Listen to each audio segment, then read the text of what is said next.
இந்த கொஸ்டின் அடிக்கடி ஜிடி எக்ஸாமில் கேட்கக்கூடிய கொஸ்டின், ஈஸியாக நம்ம ஃப்ராக்ஷன் ஆஃப் செகண்டில் சால்வ் பண்ணி போகிறோம். இது ரீசனிங்கில் கேட்ட கொஸ்டின். வீடியோ மிஸ் பண்ணாமல் உங்கள் ஃப்ரெண்டுக்கு ஷேர் பண்ணிடுங்க.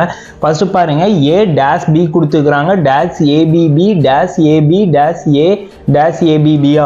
அடுத்து இங்கே ஃபஸ்ட்டு என்ன லெட்ரு வருது பாருங்கள். செகண்ட் எலமெண்ட் எடுத்து பாருங்கள், ஈஸியாக கண்டுபிடிச்சாலும் இதோட ஃபஸ்ட்டு முடிஞ்சிருச்சு. அடுத்து ஏ பிபி தானே வந்திருக்கு, அப்படின்னா இங்கே பி வரும்னு ஃபைன் பண்ணிட்டோம். அடுத்து பி, அடுத்து டேஷ், அதனால இங்கே இருக்குதா பாருங்கள், இங்கே இல்லை. அடுத்தது இதில் செக் பண்ணி பாருங்க. இங்க பாருங்க, ஏ டேஷ் பிபி, அடுத்து என்ன வந்திருக்கு, ஏ வந்திருக்குமா, ஏ கண்டுபிடிச்சிட்டோம். அடுத்தது ஏபிபி, அடுத்து என்ன வந்திருக்கு, ஏ வந்திருக்கு, கண்டுபிடிச்சிட்டோம். அடுத்து பாருங்க, ஏபிபி, அடுத்து என்ன வந்திருக்கு, பி வந்திருக்குமா, பி ஏ. அடுத்தது பாருங்க, ஏக்கு அடுத்தது என்ன வந்திருக்கு, ஏ தானே வந்திருக்குது. ஈஸியாக ஃபைன் பண்ணிட்டு பெடுத்து எழுதுங்க. பிஏ பிஏ, இது எந்த ஆப்ஷன்ல வந்திருக்கு செக் பண்ணி பாருங்க. ஆப்ஷன் ஏல வந்திருக்குது. ஆப்ஷன் ஏ தான் ஆன்சர். செம்ம இதில் ஈஸி